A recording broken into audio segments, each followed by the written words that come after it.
जय हिंद, जय हिंद, जय हिंद।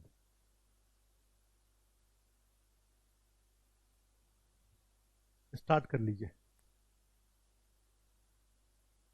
हम लोग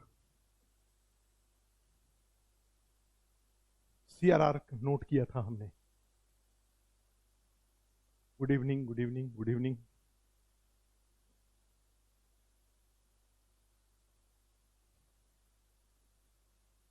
कैश, रिजर्व, रेशियो, नगद, आरक्षित, अनुपात, ये हमने स्टार्ट किया था। अभी जस्ट स्टार्ट कर रहे हैं क्लास। नगद, आरक्षित, अनुपात। और इसमें था, वह अनुपात है जो प्रत्येक अनुसूचित बैंक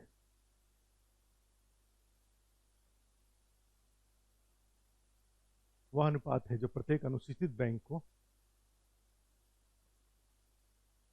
अपने कुल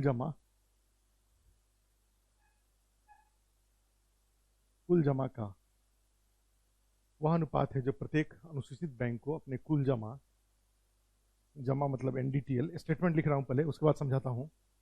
NDTL कुल जमा का नगद रूप में RBI के पास रखना होता है।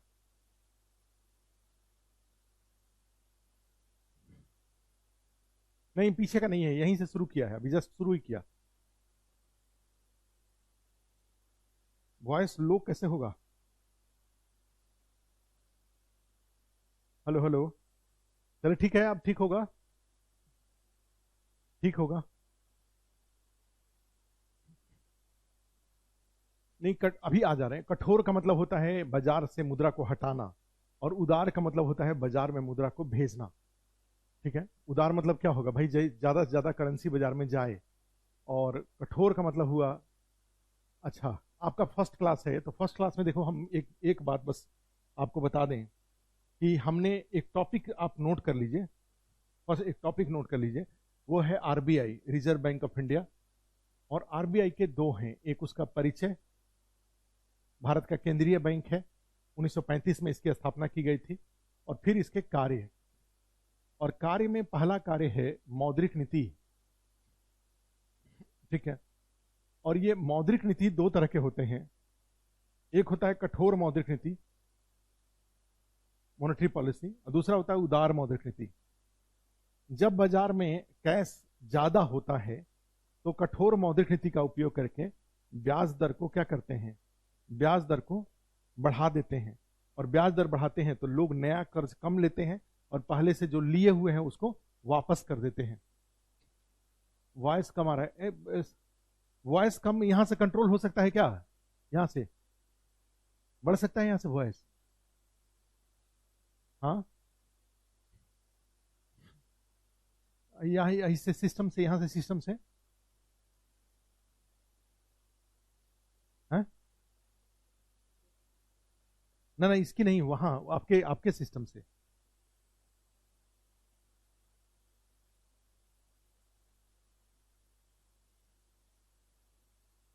कहाँ?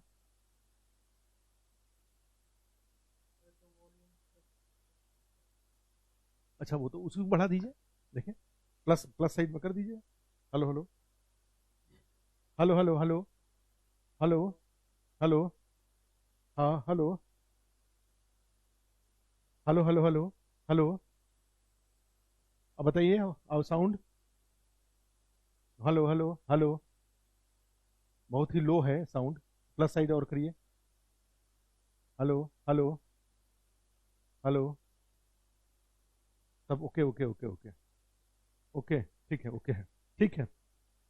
तो देखो, हमने ये कहा कि कठोर ब्याज दर में, कठोर मौद्रिक नीति में क्या होता है? ब्याज दर को बढ़ाना होता है और उदार मौद्रिक नीति में ब्याज दर को घटाना होता है। तो आप भी जानते हैं कि रेट ऑफ इंटरेस्ट को क्या करेंगे, अगर घटा देंगे तो बाजार में नगद की मात्रा क्या हो जाएंगी, नगद बढ़ जाएगा। तो उदार मौद्रिक नीति में उदार मौद्रिक नीति का उपयोग करके बाजार में नगद बढ़ाया जाता है, ठीक है। और कठोर मौद्रिक नीति का उपयोग करके बाजार में ब्याज दर को क्या करते हैं, ये ब्याज दर बढ़ाते हैं। तो इससे क्या हो जाता है, बाजार में नगद कम हो जाता है, ठीक है। तो कठोर मौद्रिक नीति ब्याज को कम करता है और उदार मौद्रिक नीति ब्याज को बढ़ाता है। उदार मौद्रिक नीति बाजार में नगद को बढ़ाता है, ठीक है। ये है। अब आ जाइए जहां पे हम लोगों ने किया हुआ है, हमने क्लास जहां पे छोड़ी है, ये हमने लिखा है CRR, कैश रिजर्व रेशियो, नगद आरक्षित अनुपात। वह अनुपात है जो प्रत्येक अनुसूचित बैंक को अपने कुल जमा का नगद रूप में RBI के पास जमा करना होता है, ठीक है। अब इसका स्टेटमेंट देखो क्या है, यहां पर CRR है, कैश रिजर्व रेशियो है। इसका मतलब ये हुआ कि RBI है, ठीक है, और नीचे बैंक है, जैसे आप जानते हैं। तो बैंक के पास और उसके नीचे जाएंगे तो मार्केट है। अब बैंक के पास मान लो 100 रुपया, 1000 रुपया टोटल जमा आया, कुल जमा आ रहे हैं उस पर, पहले समझ लो एक बार। बैंक के पास कुल जमा 1000 रुपया आया, जिसको NDTL बोलते हैं, net demand and time liability, शुद्ध मांग एवं सावधि देयता बोला जाता है। और ये जो बैंक के पास 15 दिन में जो कुल जमा आया, जिसका CRR 4%, 3% CRR देना होता है, ठीक है। तो उसमें जाएंगे तो ये जो कुल जमा है इसका मान लो 3% CRR हुआ, ठीक है। और वो जो 3% जो CRR है, वो प्रत्येक बैंक को जो 1000 है इसका 3% किसके पास जमा करना होगा, RBI के पास। कौन सा जमा करना होगा, जो 3% RBI के पास जमा देना है उसी को CRR कहा जाएगा। और वो किसमें जमा होगा, भाई आवाज कैसे नहीं आएगा, कुछ सब लोग तो, अधिकांश लोग तो हाँ ओके ओके बोल रहे हैं। देखो डिफिकल्ट टॉपिक है ये, अभी आवाज में ही लटके रहोगे और तो फिर तो कैसे होगा ये। अभी तो सारे लोग ओके ओके लिखे,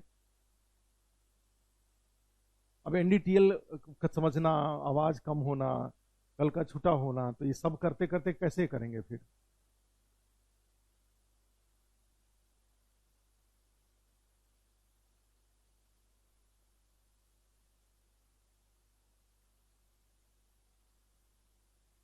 एक बार रमेश को फोन करिए ना, क्या है, क्या दिक्कत है, वहां से लेके देखे।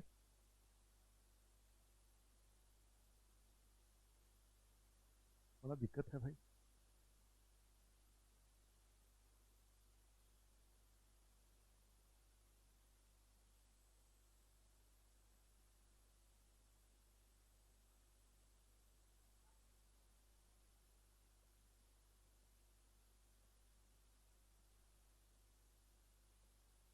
मैक्सिमम आवाज जा रहा है।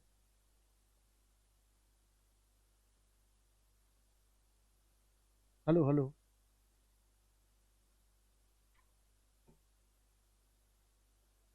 हेलो। Hello hello. अब क्या है, हेलो हेलो हेलो। हेडफोन लगा के सब ओके है सर, कुछ लोग बोल रहे हैं सब ओके है।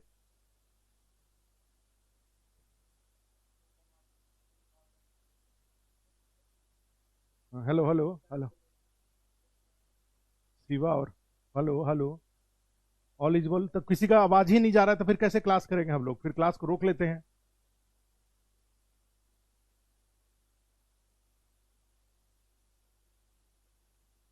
क्या,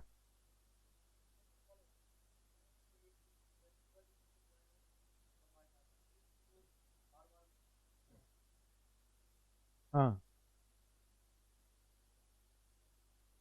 सब तो ओके ही बोल रहे हैं फिर अब फिर हम पढ़ाना शुरू करेंगे तो थोड़ी देर में ये एक दो लोग आकर के कहेंगे कि आवाज ही नहीं आ रही है, फिर सारा गड़बड़ हो जाएगा।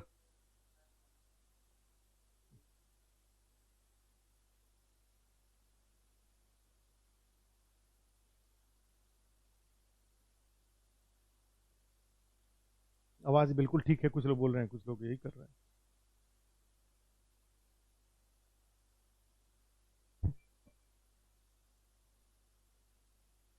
हेलो।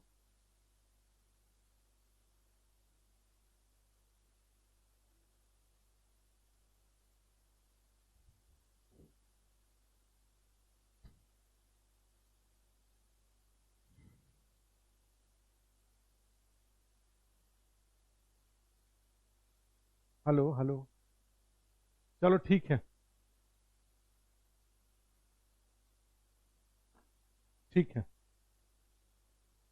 अब देखो हमारा टॉपिक ये है, मैं सिलेबस को आगे बढ़ाता हूँ, नहीं तो ऐसे तो हो ही नहीं पाएगा, चल ही नहीं पाएंगे हम लोग। मैं सिलेबस को आगे बढ़ाता हूँ, फिर रिकॉर्डिंग में रहेगा, उसको साउंड को आप देख लीजिएगा, चेक कर लीजिएगा एक बार। मैं उसको आगे बढ़ाता हूँ। देखो अब इसमें लिख लो, जैसे ये स्टेटमेंट है, कैश रिजर्व रेशियो क्या है? नगद आरक्षित अनुपात। वह अनुपात है जो प्रत्येक अनुसूचित बैंक, ऐसे बैंक, अनुसूचित बैंक ऐसे बैंक को कहा जाता है जो आरबीआई एक्ट 1934 के शेड्यूल 2 के अनुसार रजिस्टर्ड होते हैं। और आज के डेट में सारे बैंक अनुसूचित बैंक हैं। अब ये अनुसूचित बैंक अगर मैं नहीं भी बोलता तब भी सारे बैंक, प्राइवेट बैंक हैं, सरकारी बैंक है, विदेशी बैंक है, सब भारत में शेड्यूल्ड बैंक हैं, क्योंकि ये सब शेड्यूल आरबीआई एक्ट 1934 के शेड्यूल 2 के अनुसार पंजीकृत होते हैं। ऐसे बैंक जिसको अनुसूचित बैंक कहा जाता है। और ऐसे बैंक जो शेड्यूल 2 के, जो उसमें शर्तें दी गई है उसके अनुसार गठित नहीं होते हैं, उनको गैर अनुसूचित बैंक कहा जाता है, नॉन शेड्यूल। और आज के डेट में कोई भी नॉन शेड्यूल नहीं है, सारे के सारे क्या है? सारे बैंक शेड्यूल्ड बैंक है। ठीक है, तो इसलिए ये वाला मैटर तो आपका, ये वाला मैटर सुलझ गया। सॉरी, जा, ये वाला मैटर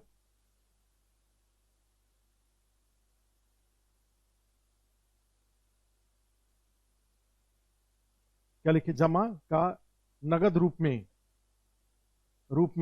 तो एक तो ये मैटर तो सुलझ गया ना, अनुसूचित बैंक किसको कहा जाता है। तो एक तो ये वाला था, तो ये क्लियर हो गया आपका। दूसरा होता है अपने कुल जमा का, कुल जमा का। जैसे मान लो एक कोई बैंक है, उसके पास अगर मान लीजिए 1,000 रुपये जमा आया, कुल जमा बैंक के पास आया 15 दिन के अंदर में, तो आरबीआई के नियम के अनुसार उस बैंक को अपने इस कुल जमा का 3% अभी के अनुसार सीआरआर के रूप में कहां रखना होगा? आरबीआई के पास रखना होगा, नगद रूप में। बैंक को अपने कुल जमा का 3% आरबीआई के पास नगद में रखना होगा। ठीक है, और फिर उस नगद में रखने के कारण, ये जो आरबीआई के पास जो नगद में बैंक ने रखा, ठीक है, इसके रखने के कारण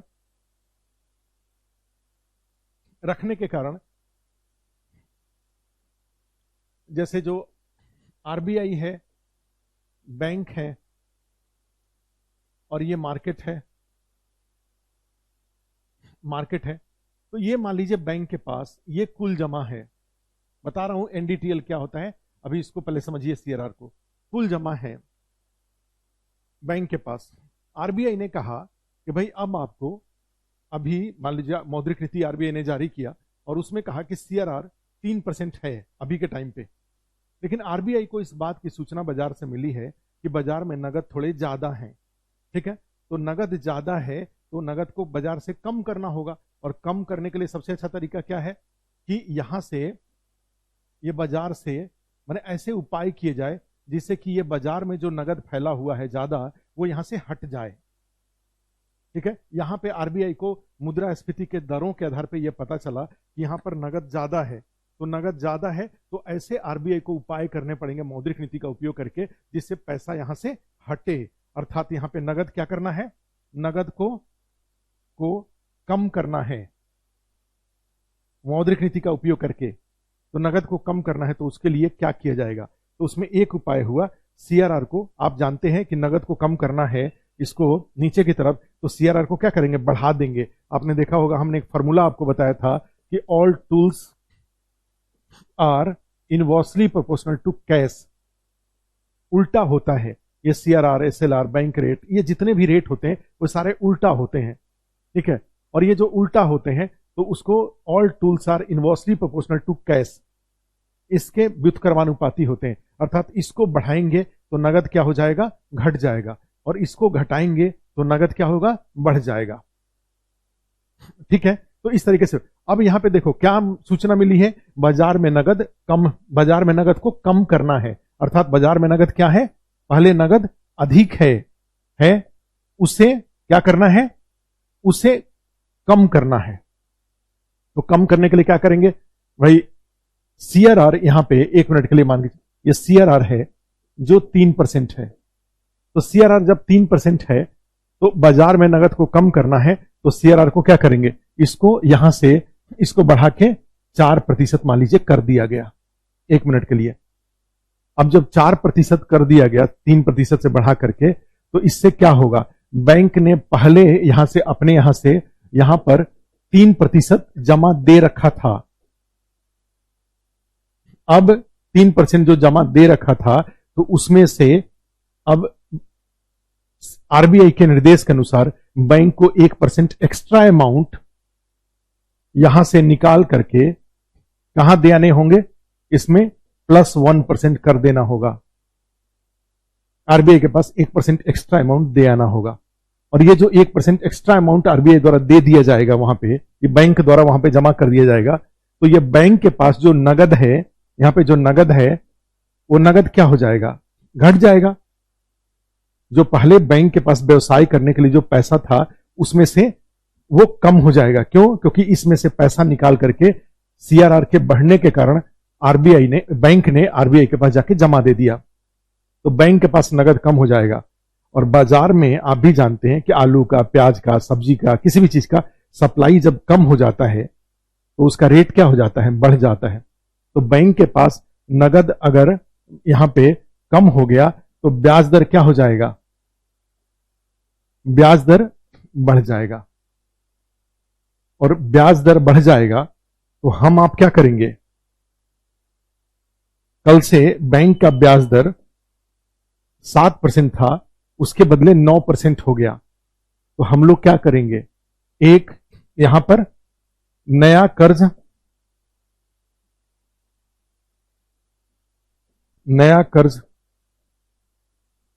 कम लेंगे, नया कर्ज कम लेंगे,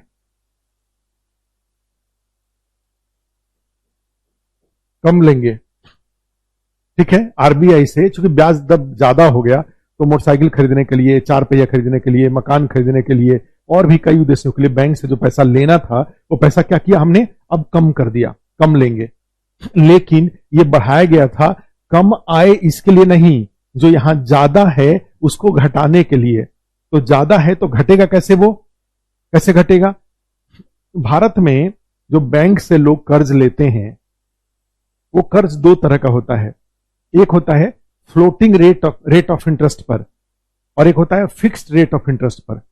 फ्लोटिंग का मतलब हुआ कि जैसे ही बैंक का ब्याज दर बढ़ेगा, ये बैंक का ब्याज जैसे ही बढ़ेगा, ग्राहकों का पहले से लिया हुआ कर्ज का ब्याज भी बढ़ जाएगा। जब यहां पे घटेगा तो पहले से लिए हुए, ठीक है, पहले से जो लिया हुआ है कर्ज उसका ब्याज दर भी घट जाएगा, ठीक है। अब फ्लोटिंग का मतलब यह होता है, फिक्स्ड का मतलब होता है कि जब हम बैंक से लोन ले रहे होते हैं तो उसी समय क्या करेंगे, उस कर्ज का रेट ऑफ इंटरेस्ट को फिक्स करा लेंगे। भाई अभी 7 चल रहा है तो बैंक वाला क्या करेंगे, 1-1.5% ज्यादा पर उसको फिक्स कर देंगे। अर्थात यहां पे ब्याज दर बढ़े या घटे उससे बैंक को कोई फर्क नहीं पड़ता है, उससे ग्राहक के द्वारा लिए गए कर्ज के ब्याज पर कोई फर्क नहीं पड़ता है, यहां रेट बढ़े या घटे। इंडिया की बात करें तो इंडिया में 95% जो लोन लोग बैंकों से लेते हैं वो फ्लोटिंग रेट पर होता है, फिक्स्ड पर नहीं होता है। आ रहा समझ में, फ्लोटिंग पर। अर्थात इसका मतलब क्या हुआ, यहां ब्याज दर अगर बढ़ेगा तो यहां पर भी बढ़ जाएगा पहले से लिए हुए कर्ज का, और घटेगा तो भी पहले से घट जाएगा, ठीक है। बढ़ेगा तो बढ़ जाएगा, घटेगा तो घट जाएगा, ऐसा यहां पर हो जाएगा, ठीक है। ये चीज यहां पर एक आपको देखने को मिलेगा सीआरआर वाले में। तो अब क्या हो जाएगा भाई, हमने गाड़ी का, हमने मकान के लिए, हमने और भी कई सारे कर्ज ले रखा है पहले से, तो ये जो लिया हुआ कर्ज है, ले रखा है, जो कर्ज ले रखा है वो कर्ज का हम क्या करेंगे भाई, हमारे पास अगर कैश यहां पे ज्यादा था तो हम उसको बैंक को वापस कर देंगे, और जैसे ही बैंक को वापस करेंगे तो बाजार में नगद की मात्रा क्या हो जाएंगी, कम हो जाएंगी। तो नया कर्ज कम लेंगे और उसी के नीचे लिख दीजिए